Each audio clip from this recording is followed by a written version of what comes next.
My name is Sylvia Harper. I am 67 years old, a retired librarian who once spent her life among shelves of quiet books, whispers of knowledge, and the small comfort of order in an unpredictable world. I raised a son, Michael, with everything I had, and when my husband passed a decade ago, I thought my role was to simply stand in the background and cheer for the family I had left. But life has a way of testing the silent ones, those of us who never shout, who never demand. That is why this story begins with a gift. A simple birthday gift wrapped in elegant paper, tied with a ribbon that looked expensive enough to cover its emptiness. My daughter-in-law, Claire, handed it to me with a smile that never touched her eyes. Inside was a specialty coffee box, imported, dark roast, the kind of thing meant to impress. I did not think much of it at first. That night, I placed it on the counter beside my white porcelain cup, the cup I have used for 30 years. It was waiting for me, like a promise. The following morning, the phone rang. Claire's voice came through, honeyed but sharp at the edges. She asked, almost too eagerly, "So, how was the drink?" I remember I answered with a kind of casual honesty that only comes when you no longer expect much from others. "Oh," I said lightly, "I handed it over to your mother. She really loved it." There was silence on the line, long, heavy silence. I could almost hear her breathing, shallow, panicked. And then, her voice cracked open. She shouted, "You gave it to her?" The words slammed into my ear like a door shut too hard. I set my porcelain cup onto its saucer, the thin ring of sound ringing through my kitchen. Ting, cold and metallic, though it was only clay. My hand trembled slightly, and in that still moment, as the echo of her shock filled the silence, a thought rose in me, quiet but piercing. If I had drunk that coffee last night, there would be no voice telling you this story today. I let the silence stretch between us. She filled it with frantic stammering, excuses that made less and less sense the longer she spoke. I listened, but I said nothing. Sometimes silence has more weight than words. I ended the call softly, pressing my thumb to the red button, the way I once pressed my finger to close the back cover of a book I knew I could never unread. I stood there in my kitchen, looking at the porcelain cup, white, unmarked, ordinary. Yet in that moment it became something else entirely, a symbol of fragility, of resilience, of how close life can hover to the edge without anyone noticing. This was not just about coffee. It was about what lies beneath the gestures we pretend are kind. It was about the quiet battles that mothers fight when their children no longer see them as the center, but as the leftover. I did not scream. I did not accuse. I simply knew. And in that knowing, everything began to change. If you have ever received a gift that carried more weight than it appeared, if you have ever felt the sting of being treated as though your presence no longer mattered, then perhaps you will understand the journey I'm about to share. Because that morning, when Claire shouted in disbelief, was the morning I stopped being invisible. It was the morning I realized silence could be sharper than any blade, and it was the morning I decided that my life, fragile as porcelain, was still mine to guard. And so I ask you, as you listen to what came after, stay with me. This story is not only mine, it might be yours too. If you have ever stood quietly in the corner of your own family, if you have ever wondered whether your sacrifices were seen or forgotten, then I invite you to walk beside me now. Because what began with a box of coffee turned into something no one in my family could have imagined. My 67th birthday arrived like a whisper, not a celebration. The house was still, the kind of stillness that almost hums in your ears when no one is speaking. I had baked a small cake for myself earlier in the day, more out of habit than joy. The smell of vanilla clung faintly to the walls, but it was fading by the time the doorbell finally rang. Michael arrived late, as always these days. His excuse floated out of him before I could even ask. Work, traffic, the baby. I nodded, because what else could I do? A mother learns early how to take crumbs and call it bread. Behind him came Claire. She moved with the confidence of someone who knows the room tilts toward her. She carried a box wrapped in thick cream paper, tied with a satin ribbon too perfect to be casual. She held it out like she was presenting me with a crown, her smile wide enough to pass as warmth if you didn't look closely. "Happy birthday, Sylvia," she said. Her tone was polished, like glass, fragile but cutting. I accepted the gift with both hands. The paper crinkled softly, releasing the faint scent of ink and glue. The ribbon was smooth, cool against my fingers, like it belonged more to a store display than to me. Inside, I found the specialty coffee box, imported. Bold lettering promised richness, depth, elegance, the sort of gift that speaks loudly of taste, though not necessarily of thought. "Thank you," I said, carefully polite. My words hung in the kitchen light, polite but empty. Michael kissed my cheek quickly, his lips barely brushing my skin. He was already reaching for his phone, scrolling with the same ease he once reserved for conversation with me. The glow from the screen lit his face more than the kitchen lamp above us. I placed the coffee box beside my porcelain cup, white, plain, a cup I had bought decades ago at a thrift shop when money was tight. It had survived moves, storms, mornings of grief, evenings of laughter. Its glaze was chipped at the rim, but it was mine. Beside it, the glossy coffee box looked almost arrogant, too loud in my quiet kitchen. Dinner was short, conversation even shorter. They asked how I was feeling, a question that didn't wait for an answer. They knew about my heart condition. Everyone knew. It had been years since the diagnosis. A weak valve, medication each morning, and an unspoken fear that hovered like dust you could never quite wipe away. They knew. And yet, they didn't linger. The kitchen light flickered once, briefly. It cast their shadows against the wall, stretched and strange, as though we were strangers gathered in the wrong house. Claire complimented the curtains, something she had mocked before. Michael checked the clock twice in 10 minutes. They left with promises that sounded rehearsed. "We'll call soon. Next weekend. Maybe dinner." Words like receipts, thin proof of a purchase never meant to be used. The door closed and silence reclaimed the house. I stood there with the coffee box still resting by my cup. The ribbon gleamed under the light, too bright against the worn wood of my counter. I sat at the table, the cake untouched, its frosting slightly melting. The air smelled of sugar and paper, sweet but hollow. My chest felt heavy, not with illness, but with absence. Birthdays are supposed to echo with voices, with laughter. Mine echoed with the ticking of the kitchen clock, steady, merciless. I reached for the porcelain cup, running my thumb along its rim. The tiny chip caught against my skin, a small reminder of years lived, a reminder that things break, but they still hold. I wondered for a moment if anyone in that house remembered the nights I stayed awake with Michael, when he was a boy with fevers, or the afternoons I skipped meals so he could have a full plate.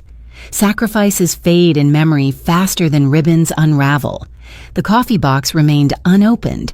Its weight seemed unnatural, as if it carried more than beans. I thought about making a cup, just to honor the gesture, but something in me resisted. My heart thudded, slow and deliberate, as though it too sensed something wrong. So I left it where it was, untouched, beside the porcelain cup that had always been faithful. That night, I climbed into bed alone. The house creaked as it always did, the walls groaning like old bones. I closed my eyes and prayed for strength, not just for my heart, but for the silence I knew would follow. Because birthdays, in this family, were no longer about celebration. They were about endurance. And the box on the counter, waiting in the dark, would soon reveal far more than anyone had intended. The porcelain cup sat where I had left it, near the unopened coffee box. Its white surface caught the faint glow of the kitchen light, as though it were keeping watch. My hand hovered above it, fingers brushing the rim, and in that moment the years folded back on themselves like pages turned too quickly. I was no longer 67, standing alone in a kitchen too quiet. I was 32, with my hair tied back, apron dusted with flour.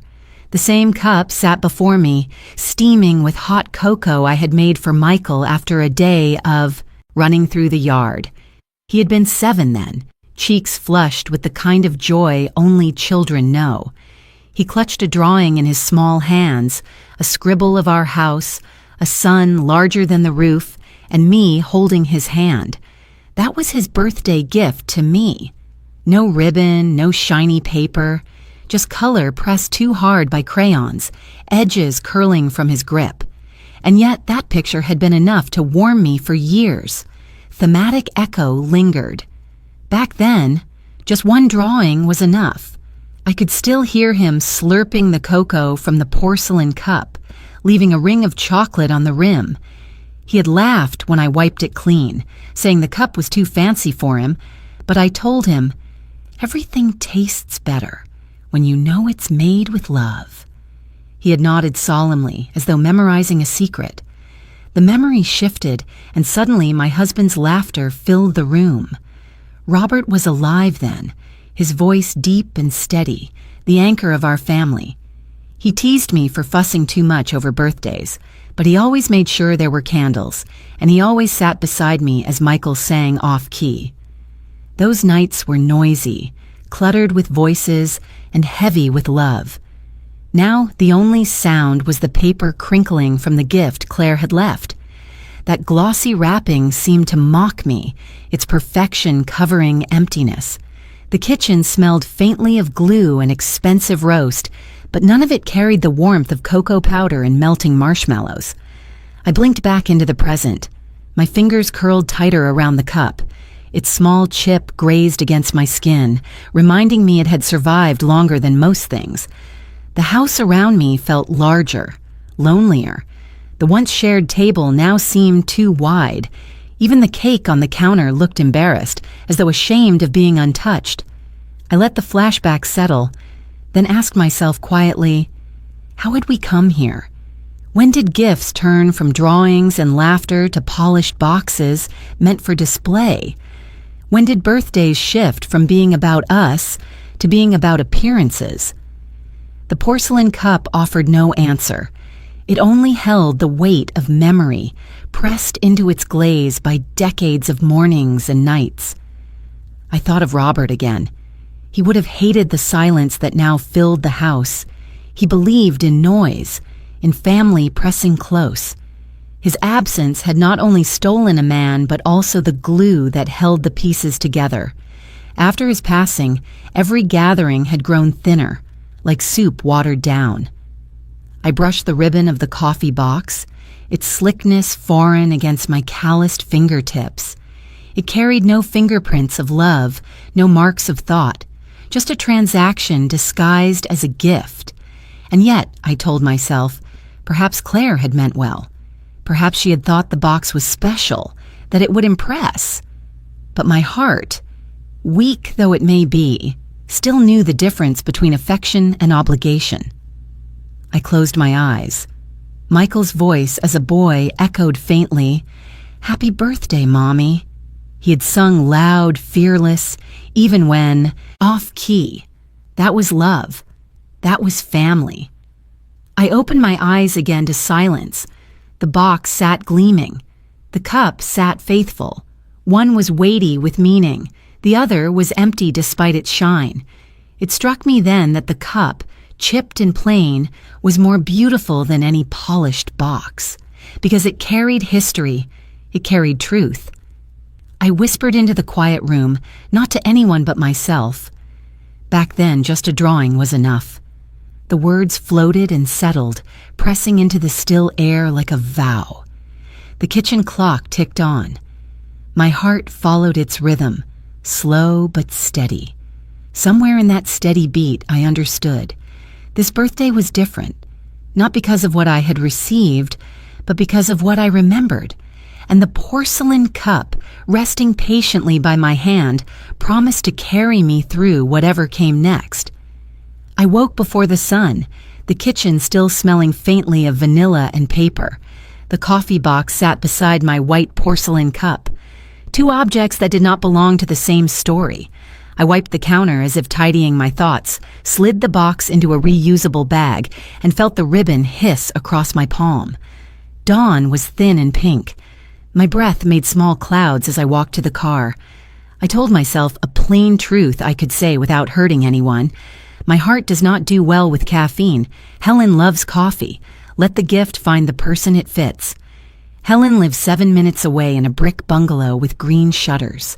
When she opened the door, she smelled of lemon cleaner and hand cream. We are not best friends, but we keep a soft truce that mothers understand.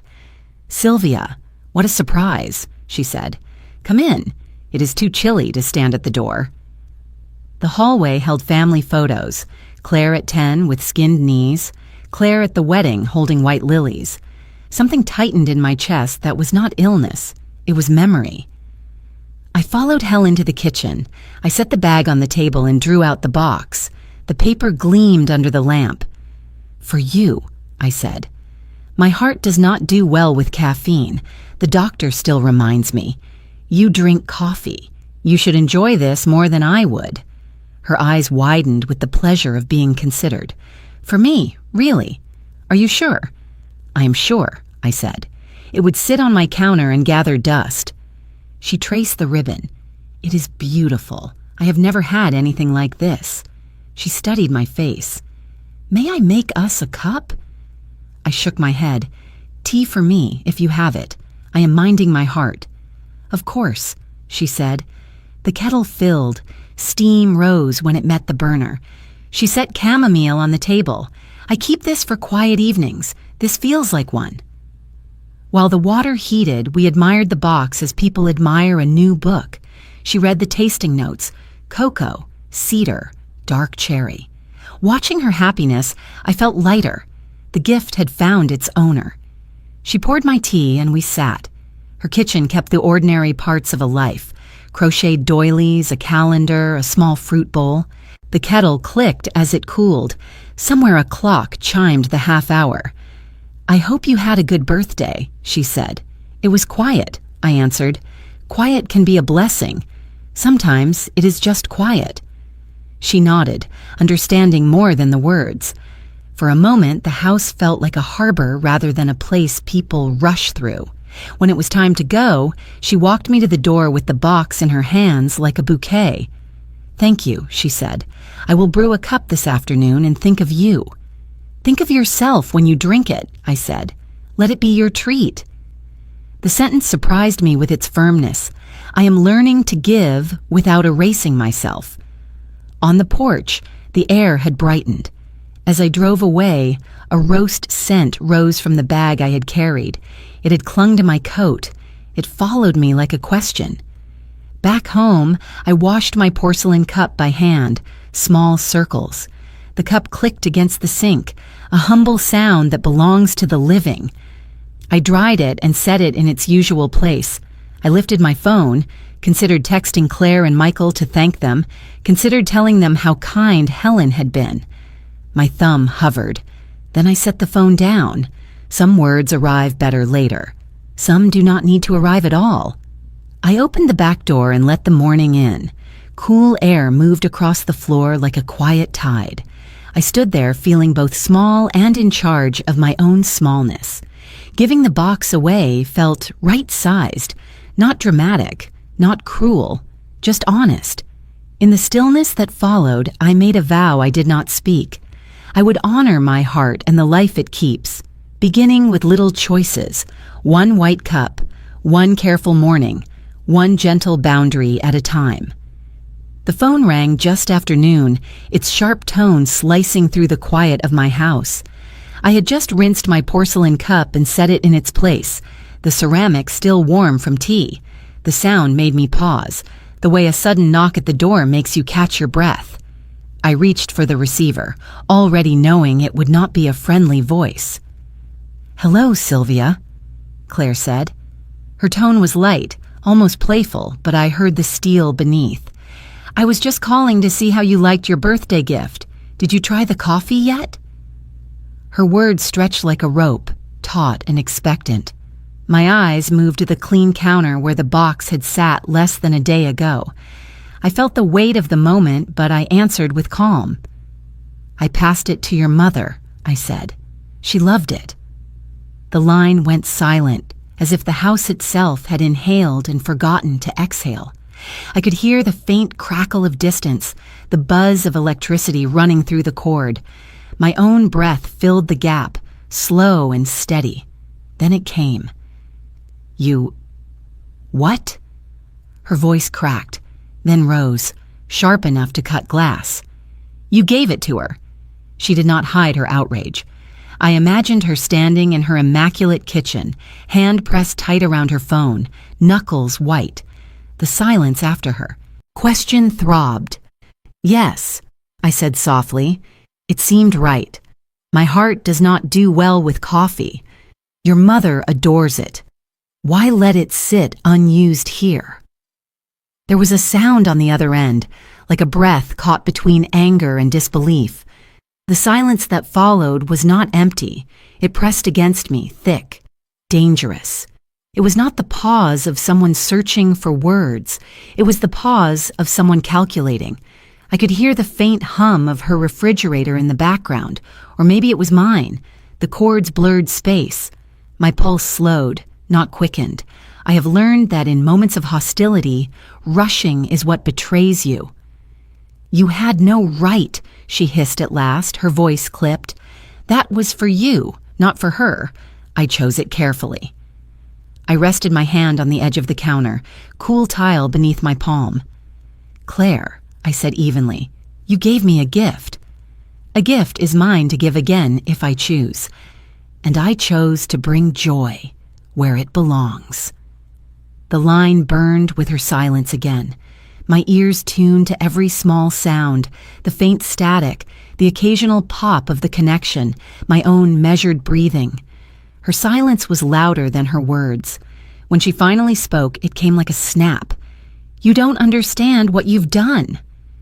The words lingered, half threat, half lament. My skin prickled. For a moment, I smelled danger the way one smells smoke before seeing flames. I held my ground with stillness. "Perhaps not," I said quietly, "but I understand what peace feels like. Yesterday that box was a weight. Today it became light." The click of her sharp breath reached me. I pictured her lips pressed tight, eyes narrowing. Yet I did not fill the silence. I let it stand. Imbalance shifted in that gap. For once, I was not scrambling to smooth things over. Finally, she broke it, her tone high, strained. "Fine, if that's how you feel." The words were brittle. They carried no peace. And then she ended the call, the sharp click ringing in my ear long after the line went dead. I lowered the receiver, listening to the hollow dial tone that followed. It was almost like the ocean inside a seashell, except this ocean warned instead of comforted. In the empty house, the silence that remained was not ordinary. It pressed against the walls, folded into corners. I stood in the kitchen, hand still on the phone, and breathed through the tension that lingered.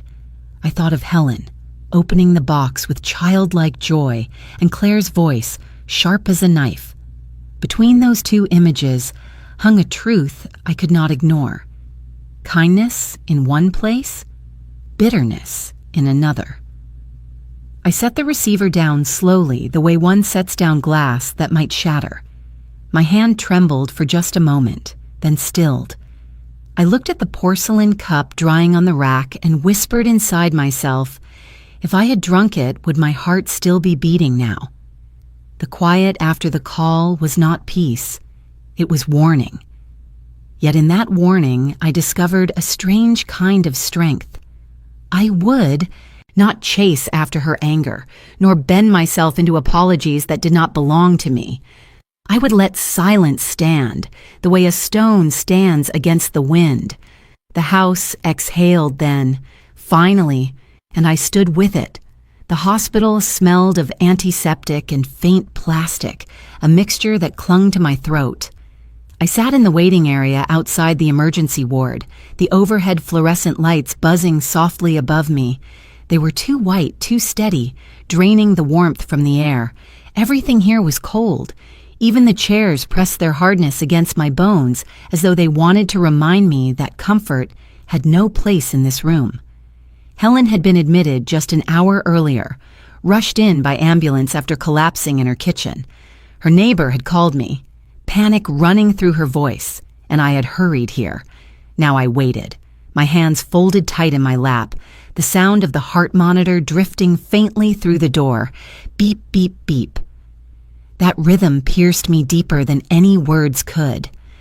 I thought back to the moment I had handed her the coffee box, the way her face had lit up, as though she had been given a treasure meant for someone else but delivered to her heart. She had hugged the box to her chest, her frail arms trembling with joy.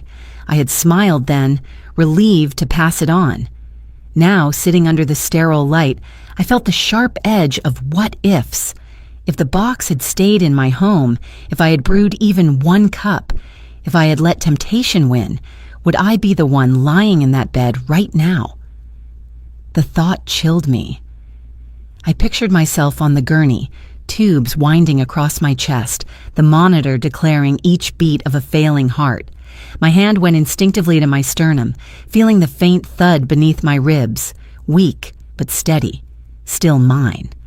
The door cracked open, and I saw Helen through the small window.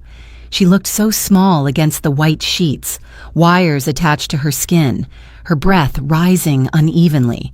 The monitor's beeping synchronized with her frailty, each note a reminder of how fragile life becomes when the body betrays us. I closed my eyes for a moment and listened. The hum of the light above me, the mechanical sigh of a ventilator nearby, the faint shuffle of nurses' shoes. Every sound became sharper, heavier. In that slow rhythm of the hospital, time stretched. Minutes felt like hours, each breath weighed by uncertainty. What if she doesn't make it?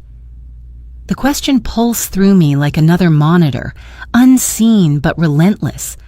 I whispered to myself, a truth no one else would hear. That coffee box could have been my coffin. The words sent a shiver down my spine. My decision, so quiet and almost careless at the time, had drawn a line between two fates, hers and mine. I remembered her joy again, the way she had cradled the box. For a moment, guilt pierced me. Had I transferred danger instead of delight? Had I unknowingly handed her harm? My heart clenched at the thought, and I pressed my hand tighter against my chest, grounding myself in the steady thump there. A nurse walked by and offered me a sympathetic smile, but she said nothing. Sometimes silence speaks louder than pity. I looked down at my hands, noticing the faint tremor in my fingers. I smoothed them against my skirt as if I could iron out the fear. The waiting stretched on. I counted the tiles on the ceiling, the seconds between the monitor's beeps, the breaths that shook my chest. I slowed my mind to meet the pace of the hospital, letting every detail etch itself into memory. The cold air brushing my skin, the taste of dryness in my mouth, the flicker of the fluorescent bulb in the far corner that refused to stay steady. And in that slow descent into awareness, fear crystallized into something else. Realization. If I had kept that box, no one would be sitting here for Helen. They would be here for me. Claire's gift had not been what it seemed. I was no fool. Something lay hidden in that coffee, something meant to harm. Helen's collapse, sudden and cruel, confirmed what my instincts had whispered. I leaned back in the chair, breath shallow, heart heavy. The sterile light pressed down on me, but beneath its glare I discovered a strange clarity. I was alive. Because of a choice that seemed trivial, a choice born from quiet defiance, from the simple act of refusing what I did not need. The monitor inside the room continued its steady chant, beep, beep, beep. Each sound carved itself into me. I promised myself then that I would not ignore the warning signs anymore. Claire's anger, her silence, her outburst, they were not about a simple gift. They were about control, about something darker. I sat straighter, letting the hard chair hold me. Fear remained, but alongside it grew resolve. I would not shrink into silence. I would not drink from cups handed to me with hidden blades. The hospital's light was harsh, but it revealed truth. And in that brightness, I saw the path ahead, watchful, steady, unafraid to name what I had almost lost, my life. I carried the porcelain cup carefully, wrapped in a dish towel as though I held something sacred or dangerous, or perhaps both. The rim still smelled faintly of roasted beans, but beneath that aroma lingered something acrid, metallic, a note that didn't belong. I knew I couldn't ignore it. That was why I drove across town to Daniel's place. Daniel Bennett had been my neighbor once, years ago, back when Michael was still a boy. He was a pharmacist for nearly 3 decades before retiring. Now he spent his time tending roses in his backyard and tinkering with small experiments in his garage.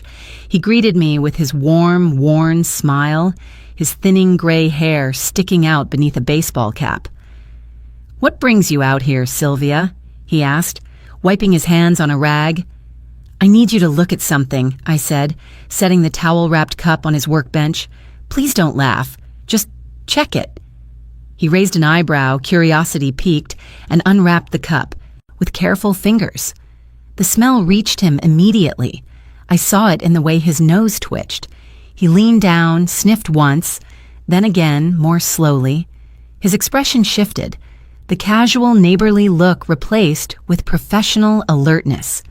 He fetched a small notebook from the shelf, its pages already filled with neat handwriting.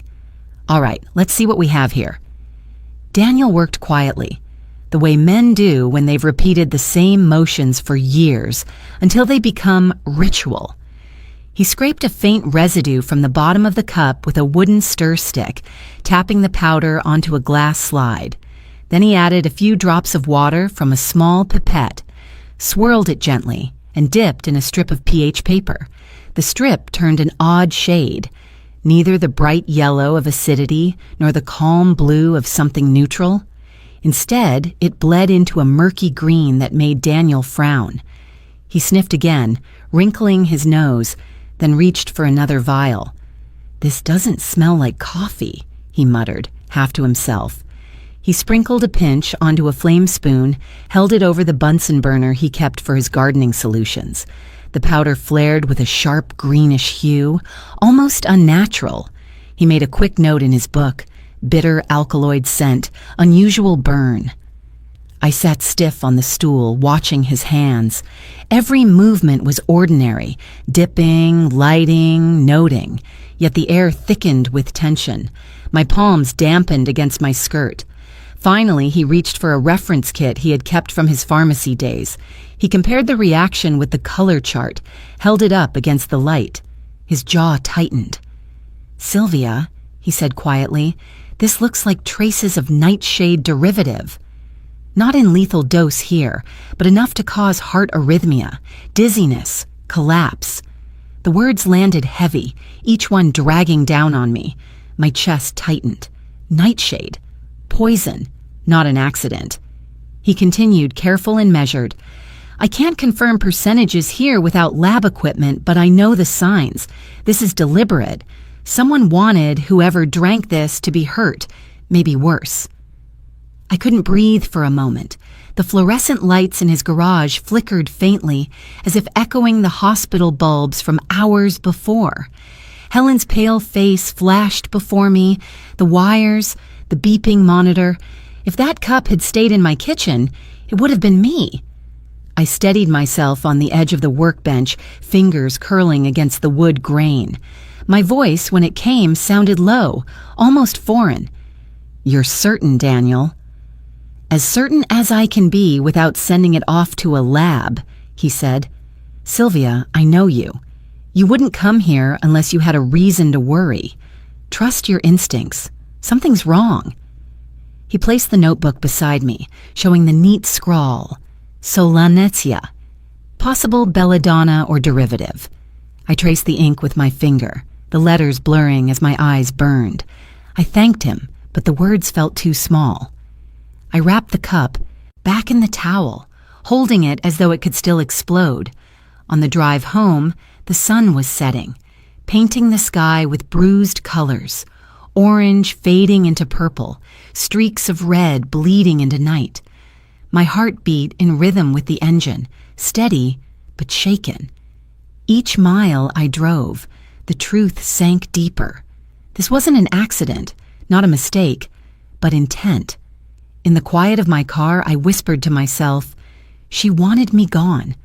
The words tasted bitter, heavier than the smell of that poisoned cup. And yet beneath the fear, a current of resolve stirred. I had handed away the danger once. Now I had proof that danger had been real. The next choice I made would not be silent.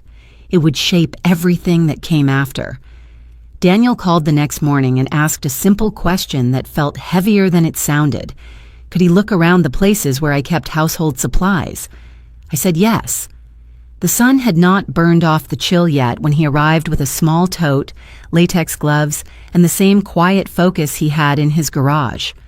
We started with my pantry, then the laundry room, and finally the garage, where Claire liked to help me organize. On weekends when Michael was busy, the garage smelled like oil and old cardboard. Light fell in slanted bars through the window, laying stripes across stacked boxes marked Winter, Paint, and Christmas. Claire had arranged most of these shelves last month. She had labeled everything with neat block letters and a smile that looked generous. I had thanked her. Gratitude is a habit in women like me. Daniel moved slowly. He checked the workbench, the pegboard hooks, the plastic bins where I keep rags and gardening gloves. He crouched by the lowest shelf and swept his flashlight along the concrete. Something caught the beam, a dull glint near the leg of the shelving unit.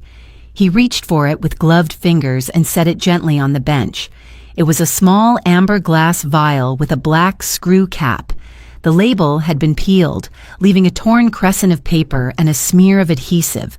Inside, at the bottom, clung a whisper of beige powder. He did not speak right away. He tilted it, tapped it once. A dusting lifted and settled like tired snow. "Where did this come from?" he asked.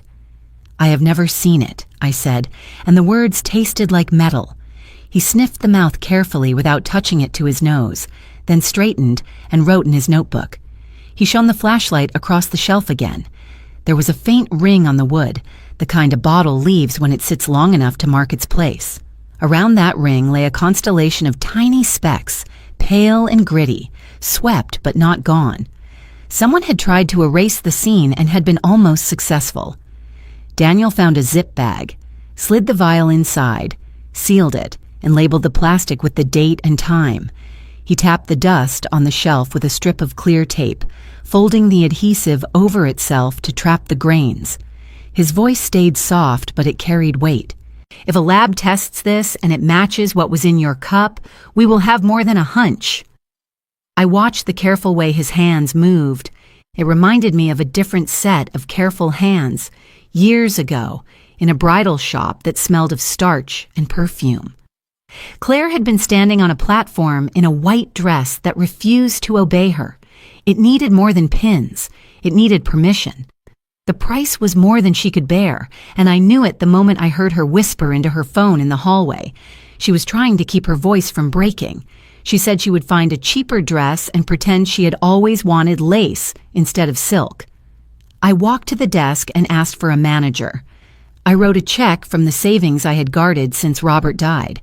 I told the woman to keep my name off the receipt. I did not want applause. I wanted family. When Claire stepped back into the room, the seamstress smiled and told her the boutique had made an adjustment. The dress was hers. Claire cried then. She hugged me quick and called me an angel. The word felt too big for me. I took it anyway, folded it quiet inside my chest. No one ever knew. I never told Michael. I carried that secret like a soft stone in my pocket, rubbing it when the house felt too empty. It was my way of saying welcome to her, even when her edges cut me. Love has a way of making excuses for sharp corners. Now Daniel held up the tape dust and the bagged vial. The fluorescent light above the bench hummed. The garage felt smaller, the air closer. I stared at the shelf Claire had labeled cleaning and saw the careless sweep of a cloth, the not quite finished job of a hurried hand. The betrayal did not shout. It stood there, modest and patient, waiting for me to name it. Daniel cleared his throat. "Sylvia, this does not prove everything, but it speaks. Whoever handled this knew what they were doing. Whoever handled this was here." "Here," I repeated, and my voice steadied. My garage, where she laughed about my old paint cans, where she pressed labels and said we were a team, where I thanked her for kindness that now felt like cover. I felt the weight of the bridal shop memory against the weight of the vial. Planting and payoff. I'd planted welcome, quiet, and costly. What bloomed in return was something poisonous. The math of it stunned me. Daniel put the evidence into his tote. "We should take this to the police. I will give a statement about the tests and what we found. You do not have to do this alone." "I will not," I said, and was surprised by how certain I sounded. He nodded and squeezed my shoulder through his glove. After he left, I stayed in the garage a while, listening to the tick of cooling metal and the faraway bark of a neighbor's dog. The labels glowed in the pale light. Winter, paint, Christmas. I reached up and peeled one back. Under paper, bare wood waited, clean, ready for a name that belonged. That night the house was silent, yet the silence felt restless. I carried my porcelain cup to the table, poured hot water over a tea bag, and watched the steam curl upward. I should have felt comfort in the routine, but the steam looked more like smoke from a small fire, one I could not decide whether to extinguish or let burn until everything was revealed. Michael's face floated in my mind. His boyish grin had not changed since he was 12, though now it sat on a man's jawline. I thought of the mornings he used to leave notes by my coffee cup before school, little scribbles that said, "Love you, Mom." The memory pressed against the image of him now, a husband defending a wife he believed in, perhaps blindly. Should I tell him what Daniel had found? Should I lay down the vial, the tape with its trapped powder, the notes of a retired pharmacist, and say, "Your wife wanted me gone"? The thought cut me in half. If I spoke, I risked shattering Michael's world. If I stayed quiet, I risked losing myself to fear. I opened my old leather-bound journal, the one Robert gave me for our 25th anniversary. The pages were yellowed, but the binding still strong. I dated the top corner and began to write. My hand trembled. The ink bled darker than usual. I wrote 3 short lines, spaced like prayers. "Choose my son. Choose the truth. Choose myself." I stared at the words until they blurred. What do you do when love and truth pull in opposite directions? What do you say first, the child you bore, or the self that bore him? The clock ticked louder than usual, each second an accusation. I set down my pen and leaned back, closing my eyes. In the darkness behind my eyelids, I heard Michael's laugh, soft as rain. And then I heard the sharp silence of Claire's pause on the phone, the moment before her voice had cracked into a scream. What if telling Michael now only made him turn away from me? What if he thought I was inventing stories, twisting accidents into intentions? Mothers are supposed to protect, not accuse. Wives are supposed to be trusted, not condemned by in-laws. I could already hear his voice saying, "Mom, you are imagining things." But I was not imagining. Daniel's notebook, the vial, the powder, it was all too concrete.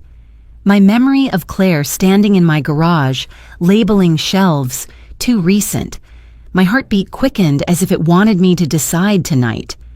I poured another cup of tea, though I had not finished the first.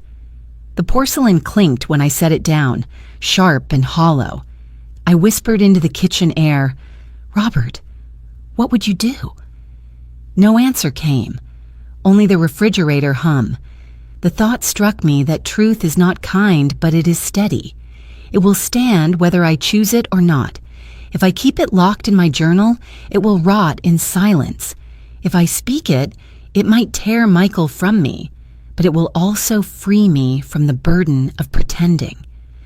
I ran my fingers across the 3 lines again. Choose my son. Choose the truth. Choose myself. My hand circled the last one slowly, as if I were giving myself permission to exist outside of motherhood, outside of obligation. I realized then that choosing myself did not mean losing Michael. It meant refusing to lose me. It meant standing tall in a storm even if lightning struck.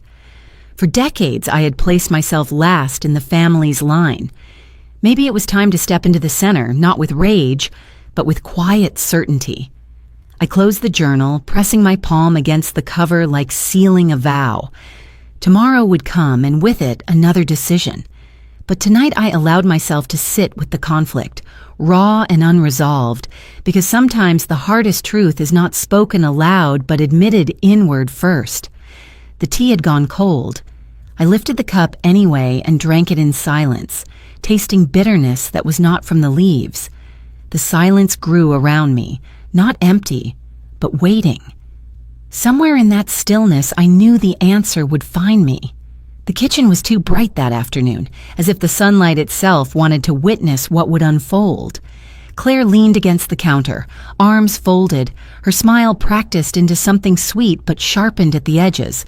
She spoke in a voice that pretended to be soft, but every syllable had a thorn. "You know, Sylvia," she began, tilting her head slightly, "sometimes I wonder if you take things too personally. A gift is just a gift. Maybe you misunderstood." Her tone was syrup layered over steel. She wanted to poke, to make me stumble, to paint me as fragile. I listened without moving, my hand curled lightly around the handle of my white porcelain cup. I felt the faint tremor of my pulse in the ceramic. I set the cup down on the table. The sound was small but rang clear, a single note that split the silence. Her words faltered, caught in that echo. I lifted my eyes to hers and spoke, not loud, not rushed, but steady. "On your wedding day, the white dress you wore, the one everyone admired, I paid for it. All of it."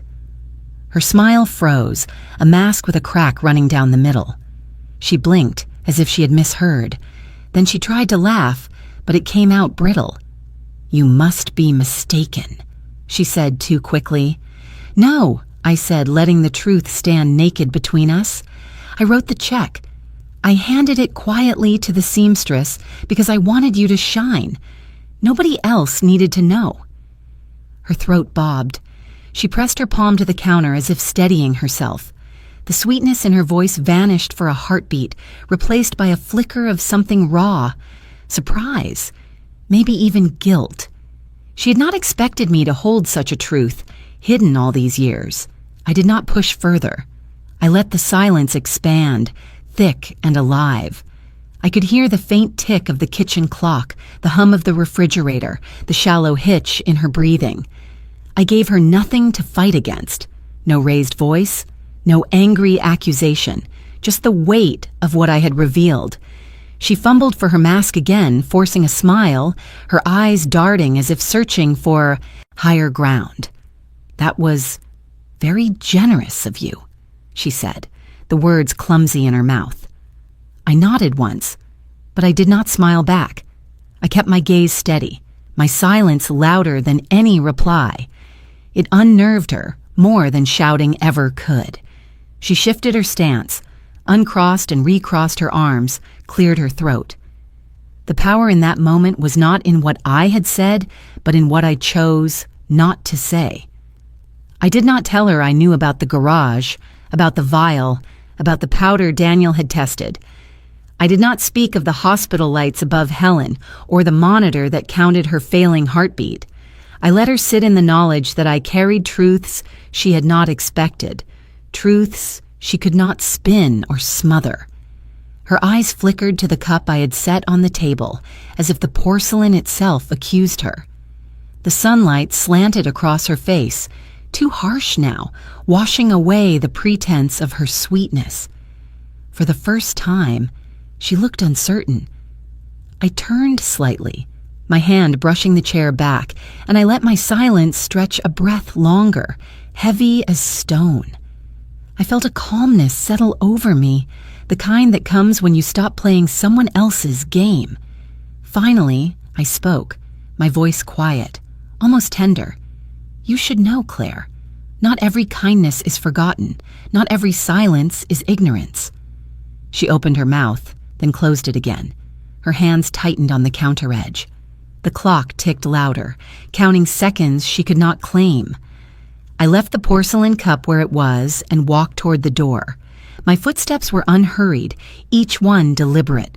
Behind me, the kitchen was filled with the sound of nothing, an emptiness that pressed harder than any words I might have thrown.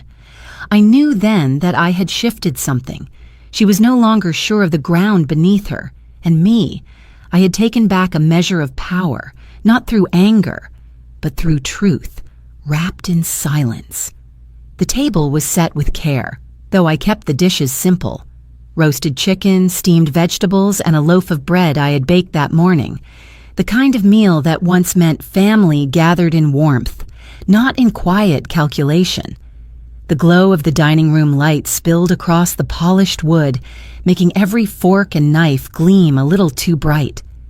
Michael sat across from me, shifting in his chair with a faint restlessness, his tie slightly loosened as though even the fabric around his neck was too tight.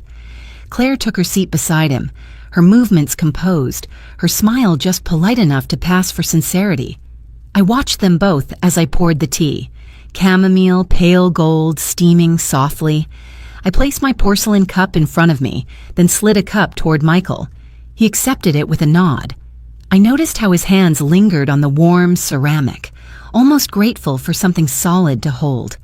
When I reached for Claire's cup, she lifted her hand, stopping me gently. "No tea for me," she said. "I'll just have water."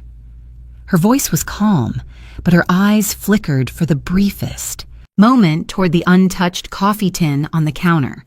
She had noticed, of course, that it remained sealed, untouched, in plain sight. I did not comment. I only poured the water and returned to my seat, letting the silence fall naturally.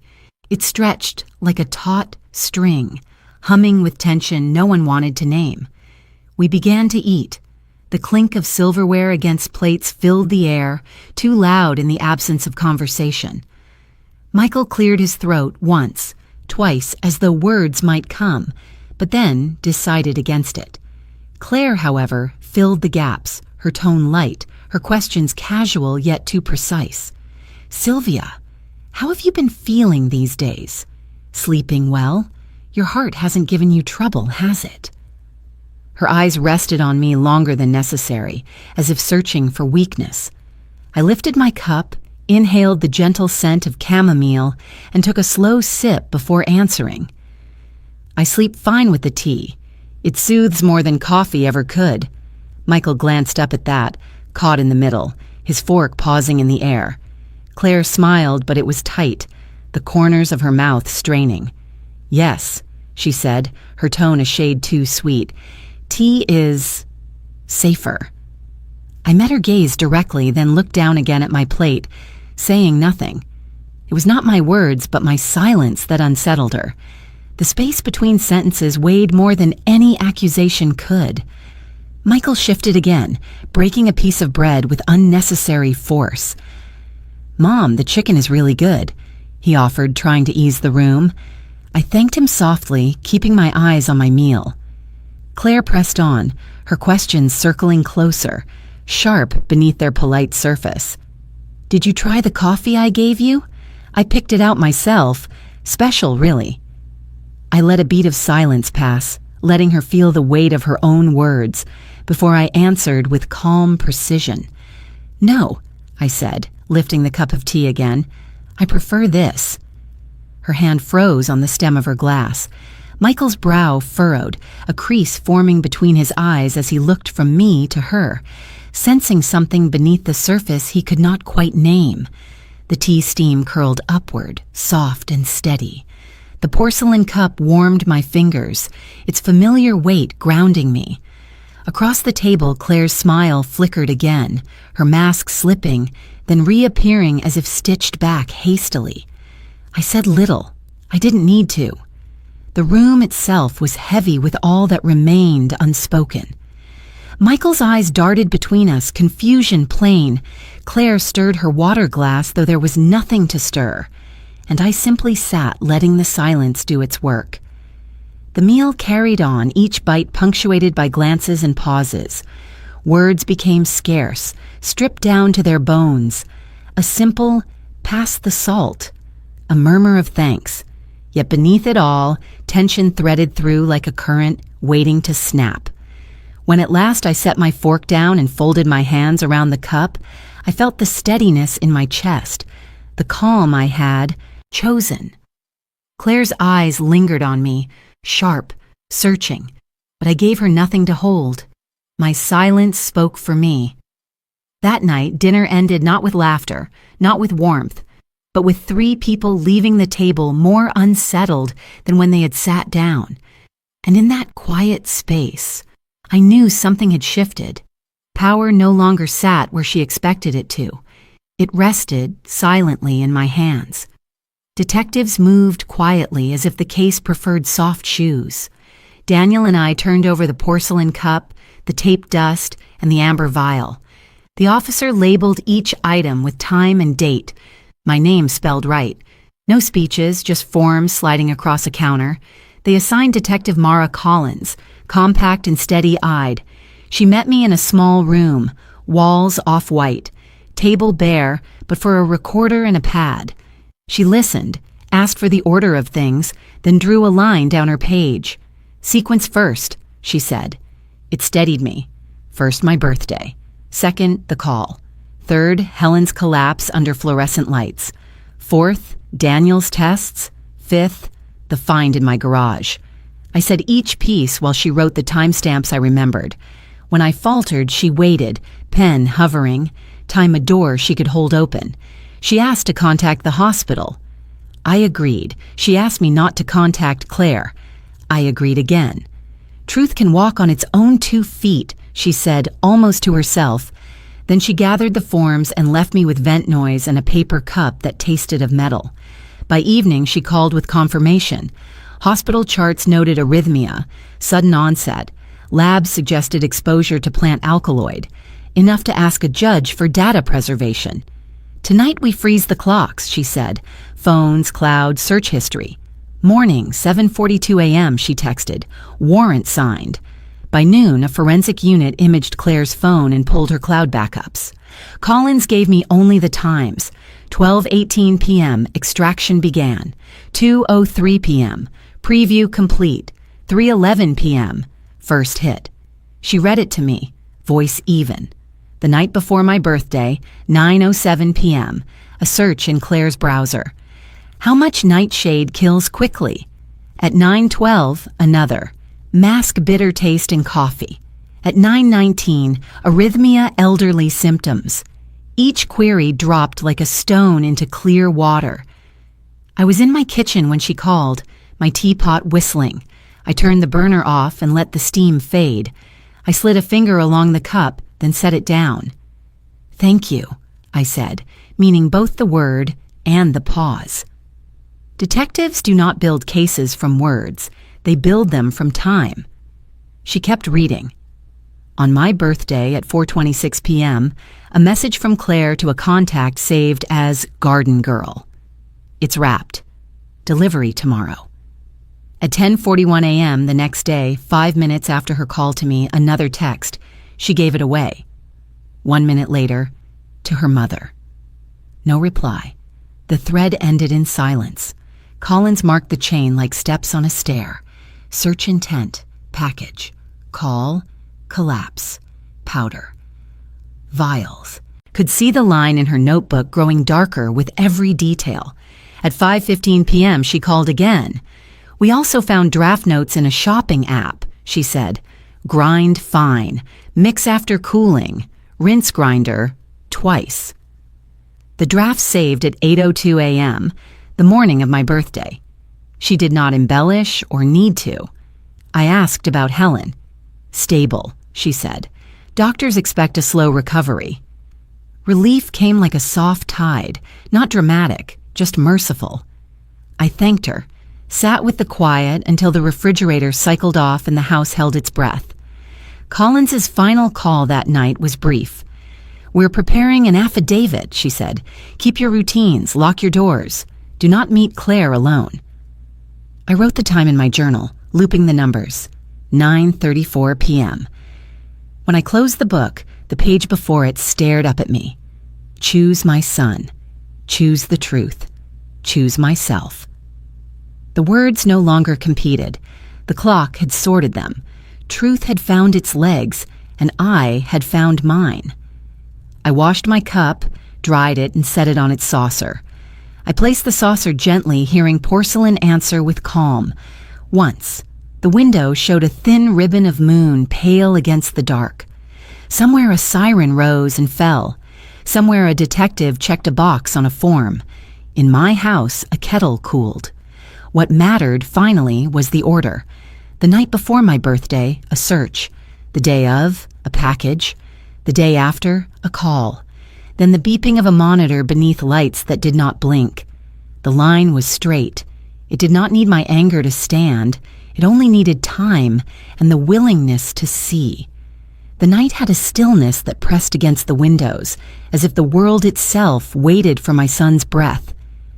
Michael sat at my kitchen table, the chair too small for his broad frame, his hands restless. Detective Collins had left only an hour earlier, after reading out the sequence of evidence, search histories, texts, drafts. I had asked her not to stay for this part. It needed to be only him and me. Michael rubbed his temples, elbows on the table, as though the weight of proof had been poured straight into his skull. His wedding ring caught the light each time his fingers trembled. He did not look at me at first. He looked at the cup between us, the white porcelain resting quietly on its saucer. The same cup that had nearly been my grave. I don't know what to do, he whispered. His voice cracked as though every word had to cut itself free. It feels like everything I built is split down the middle. A wife I swore to protect, a mother who's always been here, and the evidence? His voice dissolved. He pressed his face into his palms. I stayed silent, my breath even, my spine upright. He needed the room to break. When he raised his head, his eyes were wet, cheeks blotched red. He looked years younger in that grief, like the boy who once skinned his knees and ran to me with both arms wide. Claire, she told me once you were dramatic, that you exaggerated your health. I defended her. I thought I was being a good husband, but now... He stopped, fists clenched, jaw tight. Now I see I wasn't being a good son.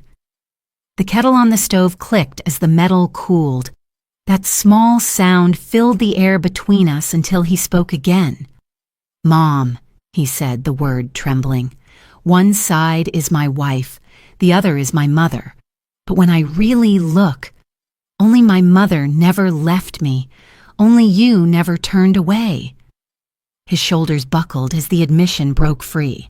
I can't believe what she did. I can't believe I didn't see it. I reached across the table. My hand, lined with years, rested on his shoulder. No speeches, no blame, no scolding. Just the warmth of touch, steady as breath.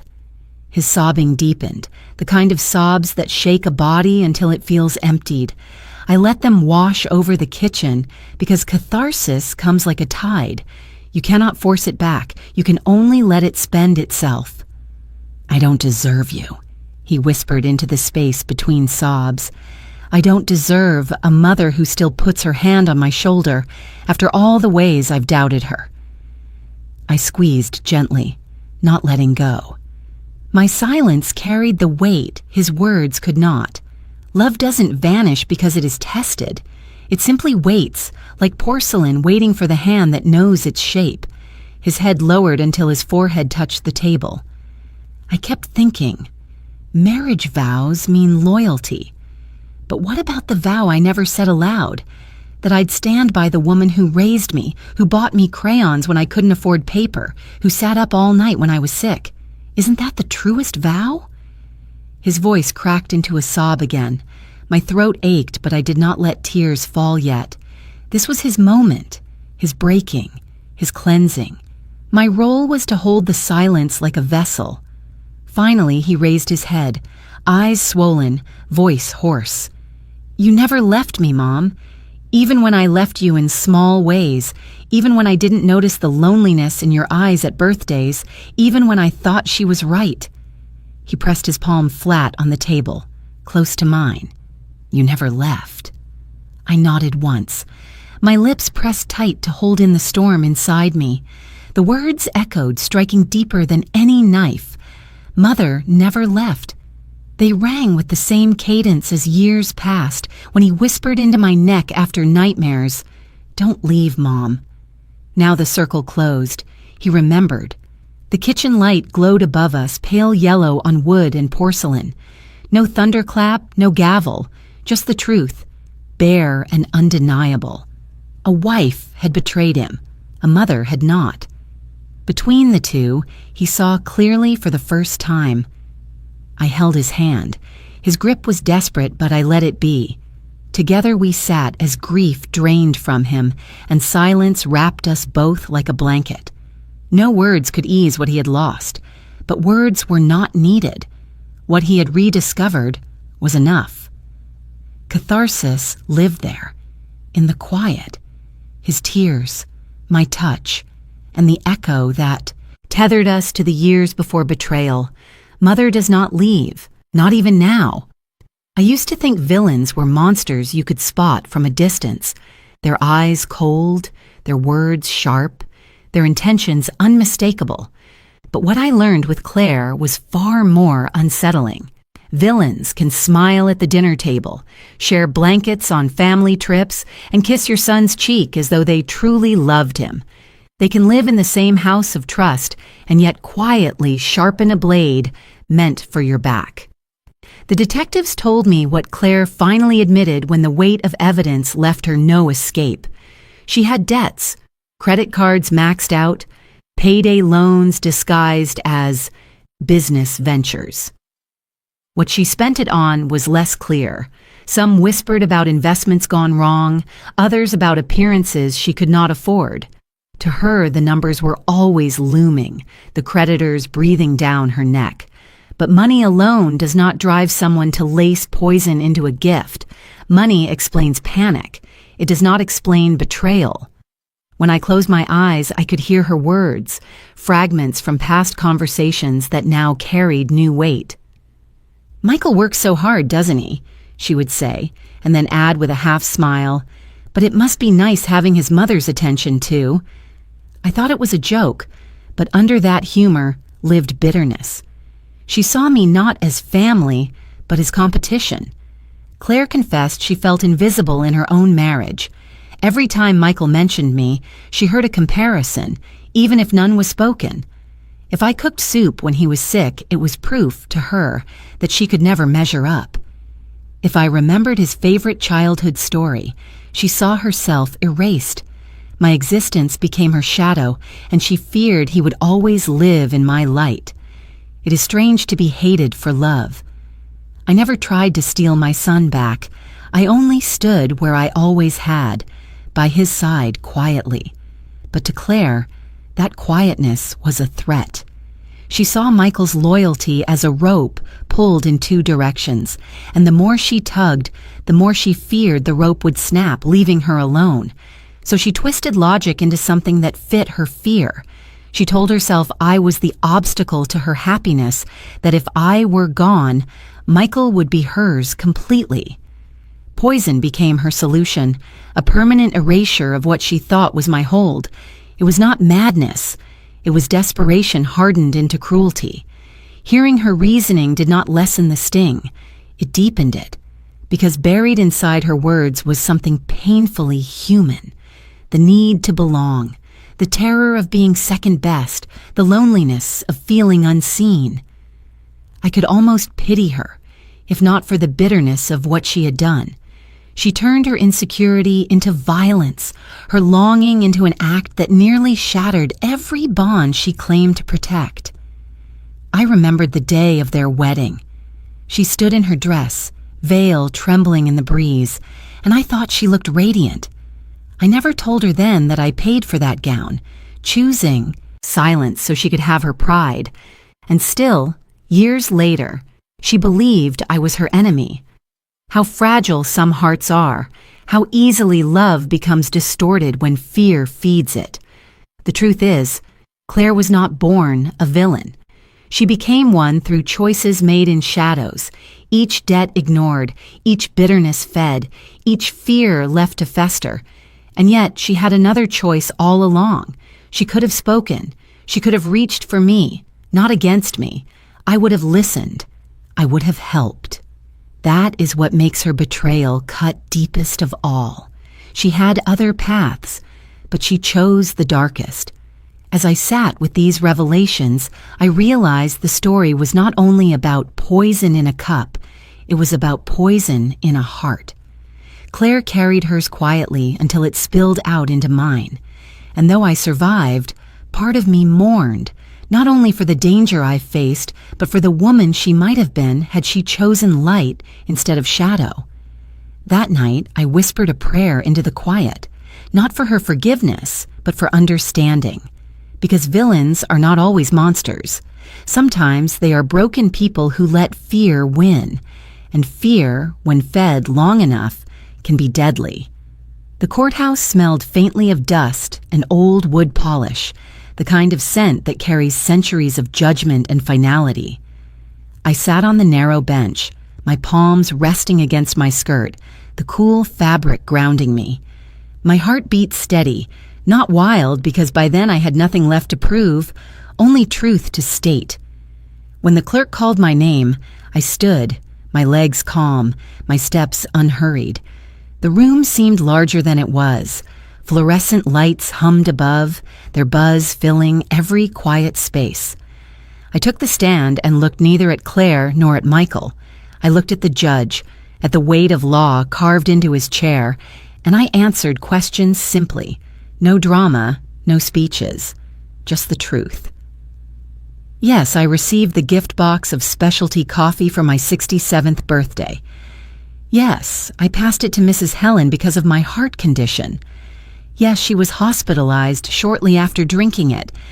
Each word landed softly, but they held the gravity of survival.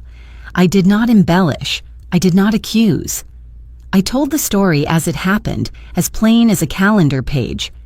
The attorney tried to press for more, but I returned to silence when the facts ended. Silence can be stronger than any performance. When Claire's turn came, the silence fractured. She shouted, her voice trembling, raw. "She's lying! She's always wanted to keep Michael. She poisoned her against me." The words ricocheted across the room, thin and jagged. I did not flinch. She pointed at me as if her finger could pierce skin. "It was never me. It was her. She wants me gone. She's hated me since day one." The courtroom absorbed her fury like stone absorbs rain. It left no mark. The judge raised his hand once, commanding order, but Claire would not stop. Her words unraveled, spiraling, until even Michael lowered his gaze. The sound of her voice cracked under its own weight, desperation replacing defiance. And then it came, the sharp wooden crack of the gavel, 3 strikes curt and unyielding. The sound sliced the air, ending her storm. That sound was more final than any sentence read aloud. It carried the authority of centuries. It said, "Enough." I lowered my eyes, not out of shame, but to center myself. My mind drifted unexpectedly to the porcelain teacup waiting at home, the white one, chipped at the rim, that had become my anchor through this ordeal. I pictured it on the table, catching a ray of soft morning light, and I thought, Be yourself, Sylvia. Be steady. Do not let fury bend you. So I stayed quiet. The judge looked at me once, perhaps expecting a rebuttal, but I offered none. My silence was the only statement left to make. In that room filled with noise, my calm was louder than anything Claire could scream. When the gavel fell a final time, signaling recess, I stepped down from the stand. My shoes clicked softly against the tile, each step carrying me closer to the door. Claire still shouted, though her words blurred into echoes. The officers moved closer to her side, firm hands resting near her arms. I did not look back. The sound of the gavel followed me into the hall, still reverberating, still steady. For me, the trial was not about winning. It was about enduring. And endurance, I realized, is not noisy. It is quiet as breath, strong as stone, simple as truth, spoken without adornment. The next morning, the courthouse steps were glazed with frost. My breath rose in faint clouds as I walked beside Michael. He said nothing. His silence was a wound and a shield both. Inside, the verdict had been read. Guilty of attempted poisoning. Bail denied. The judge's voice was firm, but not cruel. Just a decree spoken into air. I did not feel triumph. I felt weary, as though every muscle had carried a burden too heavy, for too long. Justice, they say, is blind, but justice is also not tender. It gives answers without healing. The gavel may have fallen in my favor, but the cracks in our family remain jagged, unsealed. Claire sat stiff when the ruling came down, her face drained of all fire. She did not scream this time. She looked at the floor as though searching for a door that did not exist. Michael sat 2 rows behind her, his body bowed as though in prayer. When the officer led Claire away, he did not move. He did not even lift his head. On the courthouse steps, the winter wind gripped my wrist like a cold bracelet. I pulled my coat tighter, but the chill seeped through. People walked past us, lawyers, clerks, strangers, each absorbed in their own rhythm, untouched by what had broken inside me. Michael finally whispered, "I don't know what to feel, Mom." His voice cracked at the edges. I laid my hand on his sleeve. I had no wisdom to offer, no words to mend the wound, only presence, only the quiet truth that I was still here, and she was not. I wanted to tell him, there is no peace in punishment. There is only space created where danger once stood.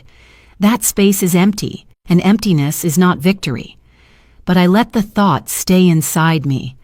Some truths do not need to be spoken. We stood there for a long while, the cold biting deeper, until finally he looked at me. His eyes held grief and guilt, and something softer too, a recognition. He knew I had carried him even when he leaned the other way. That knowing was enough. When we finally walked down the steps, I did not feel lighter. I felt changed, as though I carried a scar beneath my ribs, not visible, but permanent. My life had been measured, tested, and rearranged. And though I had survived, survival is not the same as healing. That night at home, I sat at the table with the porcelain cup before me. The house was still. I poured chamomile tea, watched the steam rise, and wrapped my hands around the warm curve of the cup. The verdict had ended a chapter, yes, but it had not ended the ache. Outside, the wind pressed against the windows, restless. Inside, I took a sip and let the quiet settle. Sometimes justice leaves only a hollow echo, but in that echo, I promised myself, I will not let bitterness take root. I will not let her shadow linger longer than it must. The cup was warm, my heart was tired, the night was long, but I was still here, and being here, despite it all, was enough. The weeks after the verdict moved slowly, as though time itself limped forward. At first I stayed inside, paralyzed by silence. The house felt hollow. Each creak in the floorboards reminded me of what had been lost. Yet one morning, as I lifted my porcelain cup and watched chamomile steam rise, I whispered aloud, "Get up, Sylvia."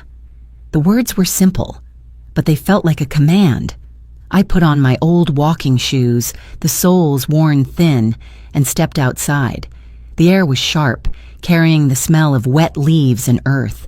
At first my body resisted, my knees stiff, my breath shallow.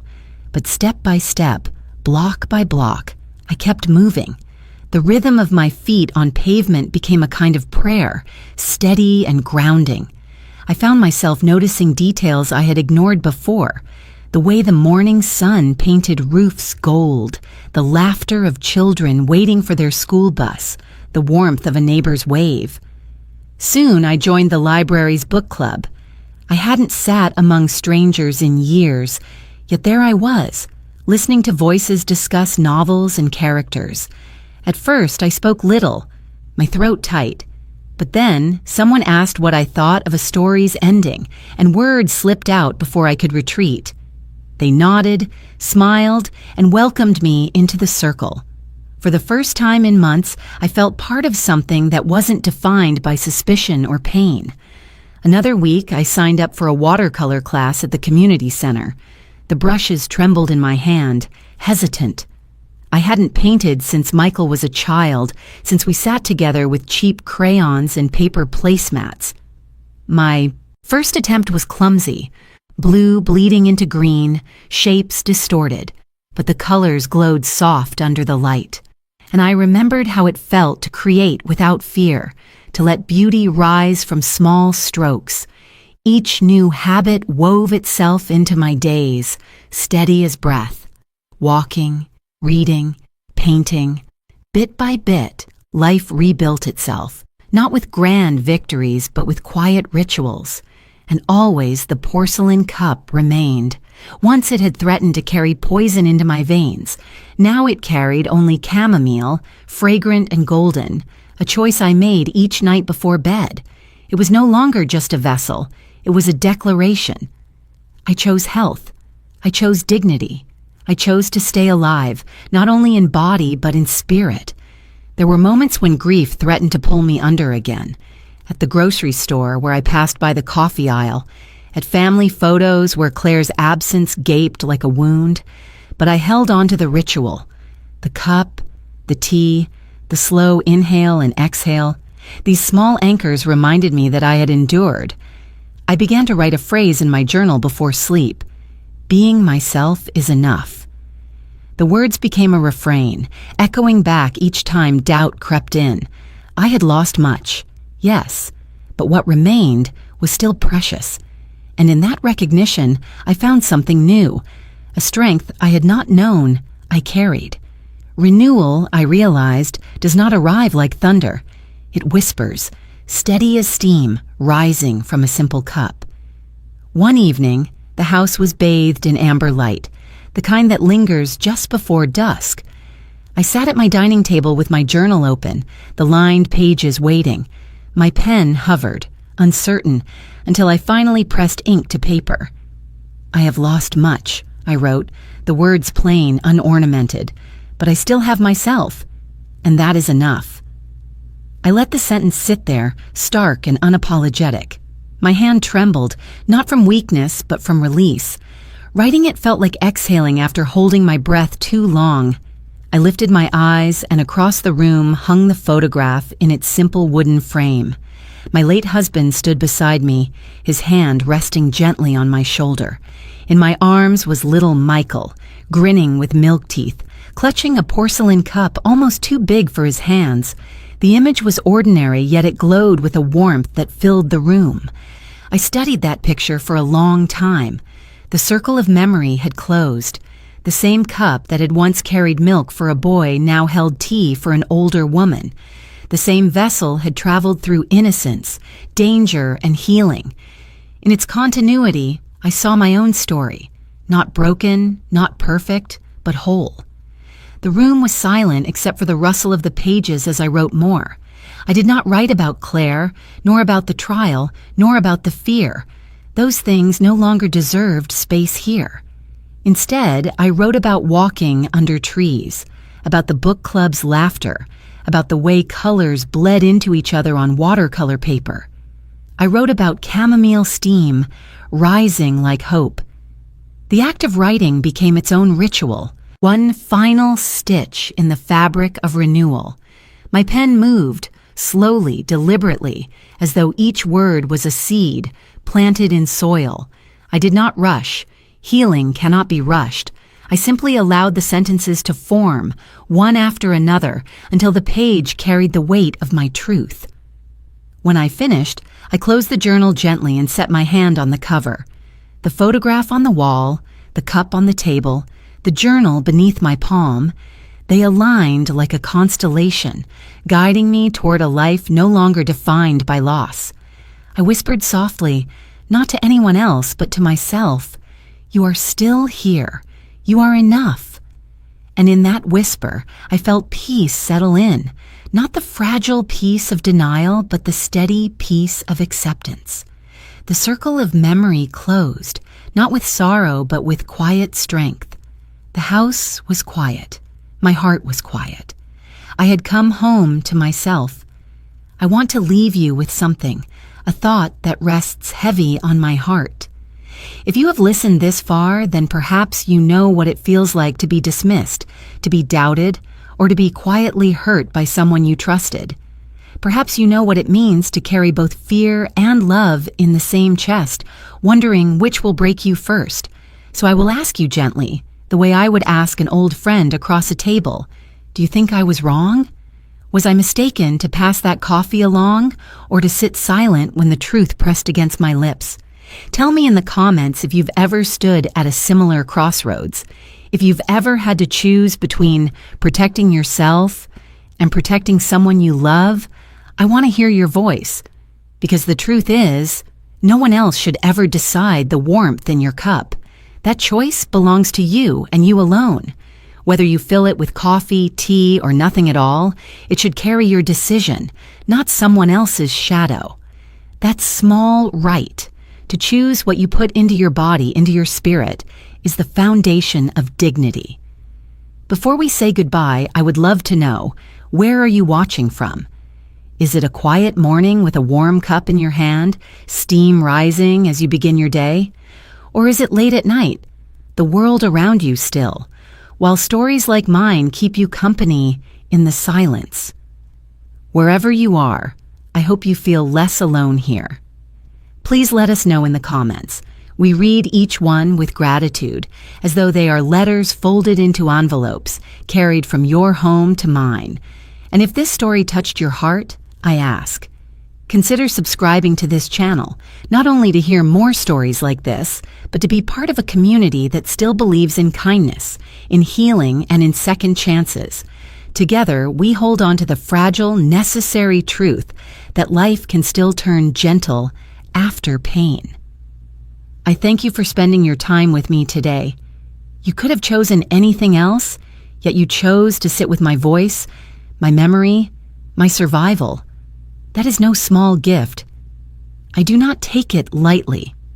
Wherever you are, whether in a bustling city or a quiet town, whether your house is full of noise or marked by silence, I hope you carry this story with you.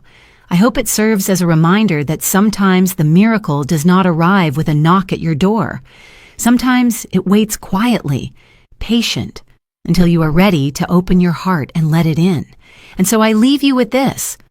Hold on to one warm cup for yourself. Guard it. Cherish it. It is your right. It is your anchor.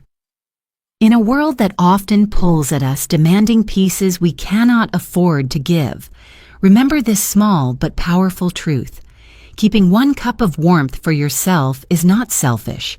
It is survival. It is love. Take care, my friend. Until the next story, may you find peace in small rituals. May you discover strength in your own silence. And may you never forget, you are enough, just as you are.